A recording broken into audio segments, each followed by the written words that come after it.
Hi and welcome to the Mark Carp YouTube channel. In this video we're going to look at some carp fishing tips. Not ordinary carp fishing tips. If you're interested in things like what bait and what rig and how many wraps and things like that, I can tell you you're already behind the curve. Okay, so in this video I'm going to take a look at some carp fishing tips throughout the year. I'm going to analyse a carp season, one season in particular, 1992, back when I was learning my craft. I went a whole year from the beginning of January to the end of December without missing a week. I literally carp fished all year. So we're going to take a look at my results, plot them on a graph so you can see what months were the best and which ones weren't, things like that. We're going to look on a bigger scale, take a look at a bigger picture in the carp fishing and at some of the things that people won't tell you but may be going on in their own fishing. I'm not sure if that'll make sense to you, but it will as the video unfolds. Okay, so without further ado, let's get stuck into January. Okay, so January, let me put the start of the graph up for you here. As you can see, I caught one fish in January. It's not the best of months. Now you might be thinking, well, what carp fishing tips can you take from that? Well, the tip I took from it was that January is not the best month to start a carp campaign. You'll hear that advice from others as well. If you're going to fish the winter, do it right through, get momentum going so you fish through the summer, know your water, and don't start on a new water in January. It's generally not a good thing to do, and I see this quite a bit. There's a club I'm in the northwest called Prince Albert, and every year I see loads of new members coming in because they've had to wait on a waiting list for 2 or 3 years. They're made up to get the card and they can't wait for January the 1st to go fishing, and they're walking into an absolute break period where you're just not going to catch many fish, and a lot of them end up disillusioned and disappointed with the club. I think a far better thing for them to do would be to wait until the clocks have gone and then start the fishing. Okay, so let's take a look at February. Here's the graph. As you can see, I caught 3 fish in February. Now, obviously, it's better than January. The light's starting to come back. The days are getting a little bit longer, and the odd fish will feed during February. What I took from this month, and it's not apparent from the graph, is that all the 3 fish I caught in February came from the same spot at exactly the same time. And there's a bit of a funny story to this. I caught 2 fish in consecutive weeks at 1:05 in the afternoon from a reed bed at Burton. Now, on the 3rd fish, I had a mate fishing with me, and I knew I was going to get a bite at 1:05 because I'd found one of these spots where fish just turn up on a lake at a certain time. And this is one of my carp fishing tips. It's fish turning up at a certain place at a certain time, and if you find one of these spots, you can milk it and take advantage of it. You can drop in there a couple of hours before, fish through the productive time, and then go home. Now, when I had my mate with me, literally I stopped in mid-sentence because we were chatting away on the bank standing round. I said to him, Phil, I said, my rod's going to go in a minute. And I walked over to my rods and I said, the left hand rod's going to pull up. No sooner had I stood next to the rods, the left hand rod pulled up and off it went. And the look on his face was a picture. He said, how'd you do that? What happened there? But I knew through previous experience, because I'd caught at 1:05 every day. I mean, I could have made myself look like a right mug there. But I was so confident that I'd found one of these spots that I actually said to him, this rod's going to go, and it did. And they can literally be that predictable, turning up in certain areas at certain times of the day. So that's my carp fishing tip for February. Find the spots if you can and milk them. They are the cornerstone of my fishing today because I'm only a short session angler. If I can find those spots, those areas, little chinks in the armour in their behaviour, then I will use them to my advantage and catch a lot of fish. Okay, so that's a very, very decent carp tip. look for those spots where the fish will be in certain areas of the lake at certain times. Now, I picked that up from a book called Carp Fever by Kevin Maddox. That's kind of like my Bible for my fishing. KM back in the day was an awesome angler, and he mentioned this in his location chapter of his book Carp Fever, and that's where I picked it up from. And I've been looking for those areas ever since, and you find them on every lake. Okay, so find those spots and milk it for all it's worth. Okay, so let's take a look at March. Okay, so what can we say about March? 8 fish caught, which is not bad. Obviously the weather's warming up and the fish are starting to move around a little bit more. I caught 8 fish in the month. As regards carp fishing tips for March, remember my mate Phil, who I played the trick on with the 1 fish? Well, I come back at the beginning of March and I found him in my swim. He got there before me and he was tapping his watch going 1. So luckily Phil's alright, and he's a decent bloke, and I didn't mind sharing that information with him. But other people, you might not want to share so much with him, and it's probably best to just keep it to your select bunch of friends if you find anything out like that. If you find these specific little spots where the fish will feed at a certain time, then it's probably best keep it to yourself. Phil was okay, he's a good bloke. Not only was he in my swim, he played the same trick on someone else as well. There was a lad with us, and he stopped him at 1 and said, "My rod's going to go now," and the rod went. And the lad is just looking, thinking, what's going on, how's he done this? I think we managed to convince him that carp anglers use the force. And you needed the force to catch fish like that and be able to predict when a rod's going to go off. And I don't think he swallowed it, but it was quite funny at the time. So yeah, keep things to yourself is pretty good advice. There's a lot of people out there who are not paying attention to what the carp are doing. They're looking at you or other anglers instead, and they want to know how many wraps and what rig you're on and what bait you're on and stuff like that. They're not really things that are that important. It's things like finding those spots where the fish will turn up. Bite time is another one. What time of day are the fish actually coming out? Things like that are more important, and location obviously. Rigs and baits aren't that important, so share them by all means, but the inner workings and the levels on which your carp fishing work, some of them you want to keep to yourself. They're your little edges, if you like. And I learned pretty quick after I told Phil about that 1 fish that if you shared, then you get jumped on. But luckily he was a mate, so I didn't mind. But I didn't tell anybody else anything after that. I kept quiet. So yeah, March is generally a good month. The clocks change in March, the days are getting lighter. There's a lot of sunshine around and the water's starting to warm up.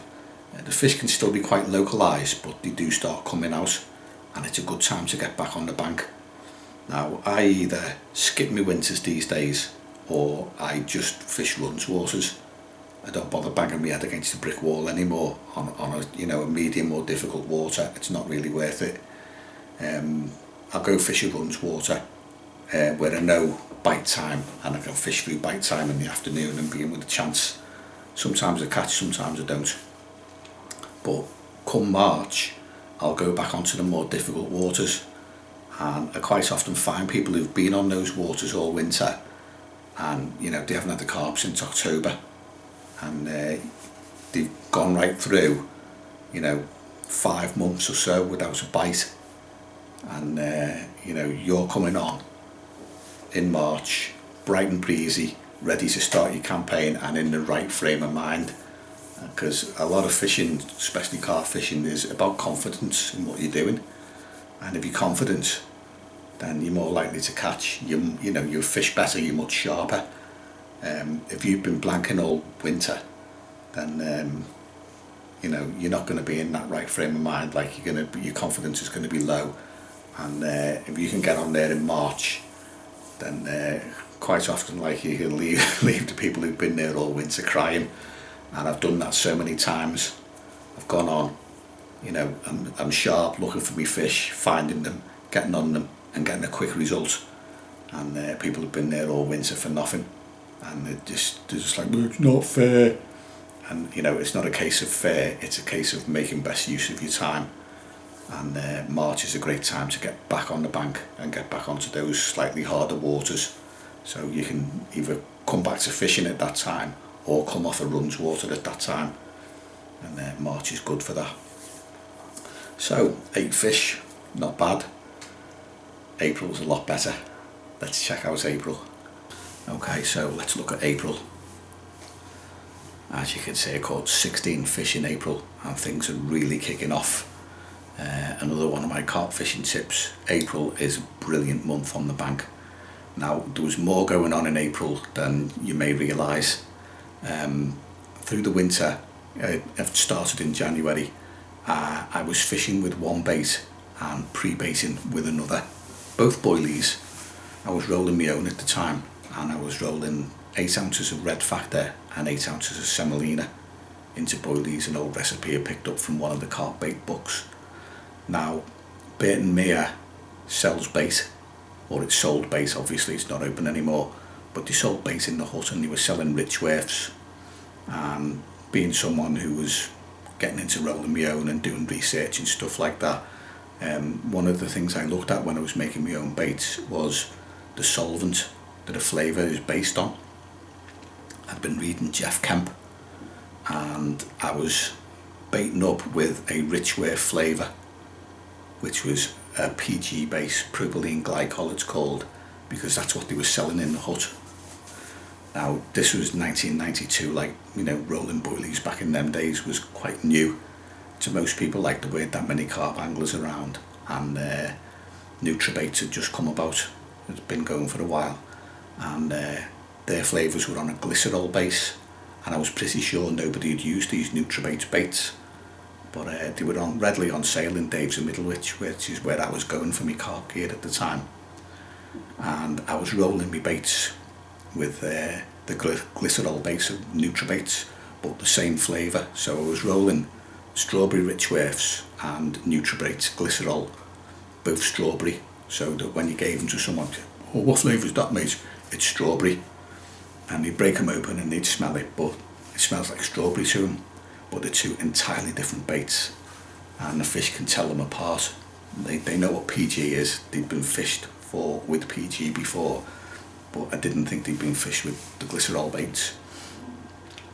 So I baited up with the glycerol baits, and I've been baiting since January, and nobody was catching very much on the lake, I must admit, until I changed over, and then all hell broke loose. You know, 16 fish in a month was quite a lot, and it got people talking. People were talking behind my back and all sorts, like, and it was mad. Just the rods were just flying everywhere. It was unbelievable. So my carp fishing tip there is pay attention to the flavour and the flavour base that's in use. You know, I mean, I'd struggle to name 6 or 7 flavour bases, but there's hundreds of different flavours, and a lot of them are based on the same solvent, and they're not that much difference. When you change a flavour, you need to change the solvent as well. So if you're rolling your own, that's something you should be aware of. And one of Mark's carp fishing tips: make sure you change the solvent in your flavour. I did, and literally all hell broke loose. It was unbelievable, like 16 fish in a month. It was a lot of fish for the water. So yeah, April was a pretty good month. Okay, let's take a look at May. Okay, so here's May. Now, May was even better, 17 fish. They were right on that bait. Literally, it was just absolute madness. And May, I rate as the best month of the year. Another one of my carp fishing tips: after going through a year like this and subsequent years, I decided in the end only to target day ticket waters during May, and there are a few reasons for that. Firstly, it's the best month of the year for fishing. Second, the fish are coming up to their peak weights because they haven't quite spawned yet. Third, you know, they're due to be caught after the winter. And fourth, they're hungry and looking for food before spawning. And all that adds up to the best month of the year for fishing. And if you're fishing at day ticket water, it's the best time you'll get value for money. You're on the lake when those fish are due out. So I only do day tickets now. Last week of April maybe, first week of May. And that 2 or 3 week period, or from the middle of April to the middle of May, is peak day ticket time for me. So that's another one of my carp fishing tips. If you're gonna fork out 30 quid for 24 hours, do it at that time of year. Okay, so here's June. As you can see, June was absolutely manic. More fish even than May, but this tells a false story. 16 of those fish came in one day off the top. The floater fishing at that particular time of year around June is absolutely fantastic. You know, we've got the longest day in June, the weather's warm, the fish are on top a lot. My carp fishing tip for June is the beach caster rig. Now, back in 1992, the beach caster was pretty much unheard of. There was only a few of us using it, and I was the first to use it on Burton Mere, and every fish that came up for the floater took the hook and got hooked. 16 fish in one day. That's like a month's worth of fish in one day. It was absolute bedlam. Coupled with the fish on the bottom, it pushed me total up to the month for 27 or 227, which is just absolutely fantastic. You know, by this time, like, I was absolutely flying. My confidence was sky high. I was just catching fish literally hand over fist. But the beach caster rig was what made June look better than May. Without those 16 fish in a day, it would have been obviously a lot less. 11 maybe, something like that, because the fishing's actually getting a bit harder then. Most of the fish had been out by that time and the pressure's starting to bite. But they went for that method, the beach caster. They'd never seen it before, and that's another one of my carp fishing tips. If you can get on a method that they're not used to, they've not seen before, then, you know, the action can be really, really hectic until they wise up. They did wise up to the beach caster in the end, but, you know, I had a cracking result there, 16 fish in a day. It's absolutely brilliant. Okay, so your carp fishing tips for June: get on a new method, try floaters, and try any new method you want. I mean, it could be a different rig, a different bait, something they haven't seen before that gets under their guard, and you'll catch them. Okay, so here's July. As you can see, 15 fish. That result on the top has worked its way out, and the fishing's back down to a more normal level. 15 fish for the month, which still works out at about nearly four a session. That's not bad. That was a good going and a good average, and I was certainly racking up fish like they were going out of fashion. Because the glycerol baits were so different to everything that had been used on the lake before, I was starting to get repeat captures, and I caught quite a lot of fish. So July, yeah, it's a good month. We're past the longest day by then, but it's classed as high summer. One thing I would say is that the water temperature is quite high, and the natural food in the cycle of natural food in the water is at its highest when the water's warmest. You know, there's plenty of food around for them, and quite often they'll switch off anglers' baits in July, August. There can be a difficult period for about 6 weeks. That's when particles come into their own. So if you're a particle angler, then summer can be really good. But for this particular occasion, I stuck with the boilies. And another one of my carp fishing tips is, even when you've started a campaign and you're 3 months into it, keep that bait going in. Okay, don't stop once you start fishing. Don't think like that's the end of your campaign. You want to be keeping the bait trickling in all the time so they see it even when you're not there. Okay, so tip for July: keep the bait going in. Okay, let's take a look at August. As you can see, August has dipped 8 fish. Again, like the floater fishing making June look better than it was, August was not as bad as it seems. I was offered the chance to fish the Syndicate Lake, which I was on the waiting list for, on a day rate, obviously, because I had a season ticket for Burton May, so it paid me £150 for the year, and the owner was getting no more money off me, so he let me loose on the Syndicate Lake in August, and that's why my catch rate dipped, because it was a harder water, and I didn't spend as much time on the main lake as I should have. Okay, so my catch rate dipped to 8, but if I was going to give a tip for August, it would be keep the bait going in. I kept it going in during August while I was fishing one lake next door. I was still putting bait into the other lake, trickling it in on a small basis when people weren't looking. Okay, so that was August. The dip's not as bad as it looks, and I think what you can expect from kind of June, July onwards is a trending down for the rest of the year as your catches go down towards December. But August that's why it looks like it's dipped. I was fishing another lake at the time. Okay, so that's August. Now let's have a look at September. Okay, so here's September. As you can see, 12 fish. I'm still catching, and I'm catching at a rate of about three fish a session through September, which isn't bad. The light's starting to go, the dark nights are coming in, you can see they're starting to come in, and it's a time to stick with it, if you like. If you've done a campaign and I started mine in January, it's just a case of digging in and sticking with it when you get to about September, and just keep going, keep the bait going in, keep doing what you're doing, keep trying to get on the fish, and stick with it. It's very easy to fall away, especially when you're putting a lot of work into it and a lot of effort.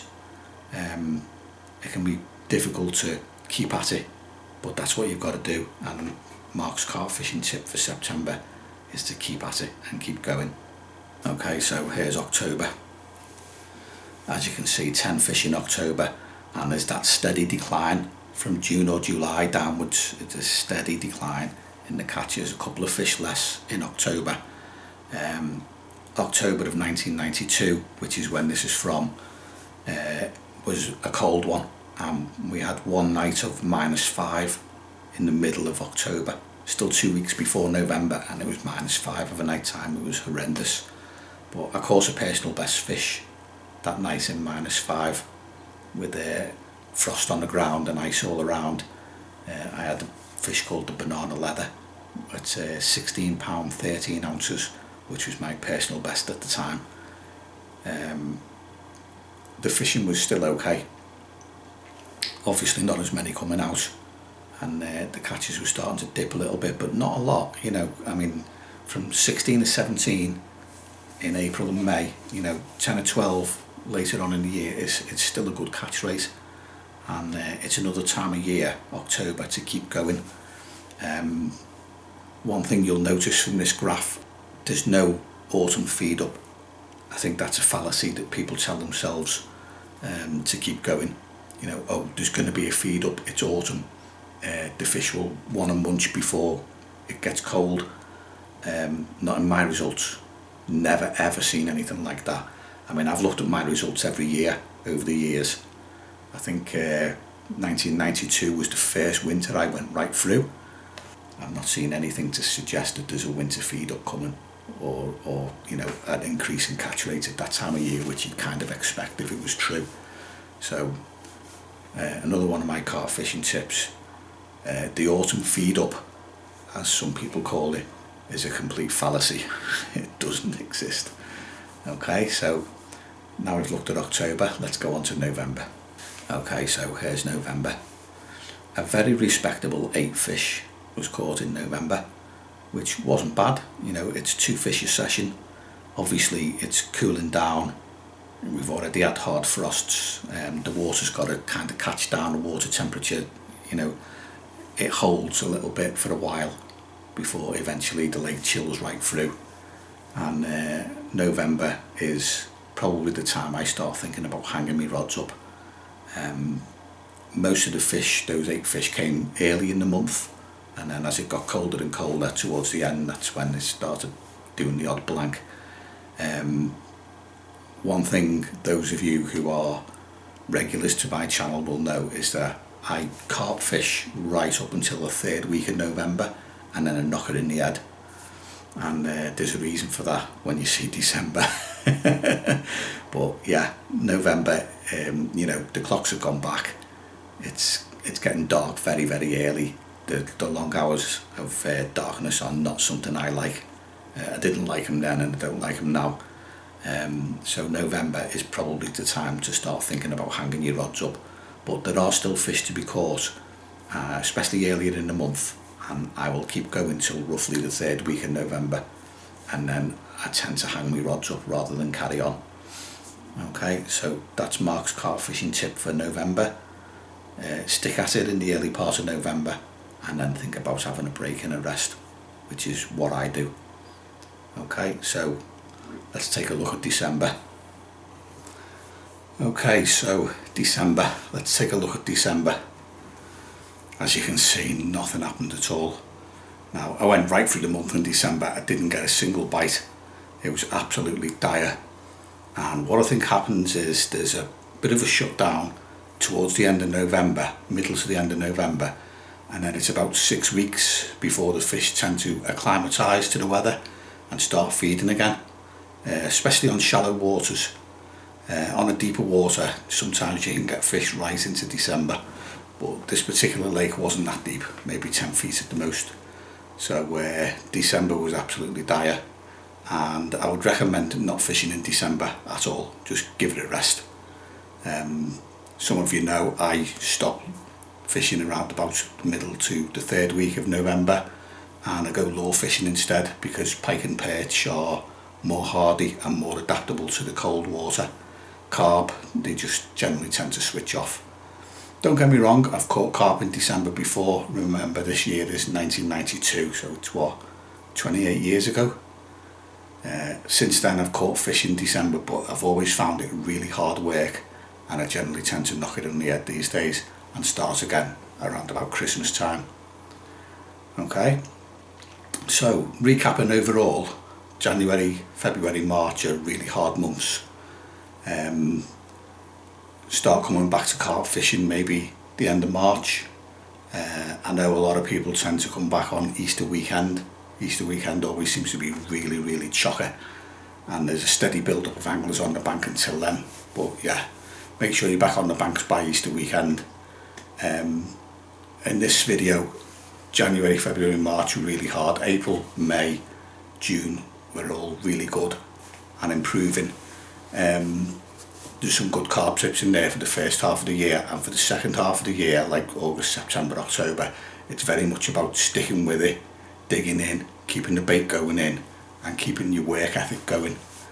Because after 6 months of baiting and fishing and baiting and fishing and baiting and fishing, it can take its toll, and it's about digging in and sticking with it through the thick and the thin. So if you're doing a campaign, that's really what you've got to do, grind them out. I wouldn't exactly say I ground them out, I was catching quite consistently, but you can see for the second half of the year there's a bit of a decline as you go towards November, and there's definitely no, winter feed up in October. So that's a bit of a myth that's been exploded. I've never seen that in any of my results, even in years gone by since then. It just doesn't happen. Okay, so I hope you've enjoyed this look at me carp fishing tips and my carp season analysis. It's a little bit different from the rigs and baits kind of stuff, and it's more about strategy, when to go, when not to go. Okay, so I've got another couple of videos up here. My carp rig has barely changed. I was using a liner back then. This is the one I'm using now, and here is the lead arrangement I use with it. Thanks for watching, and I'll see you again soon. Tight lines.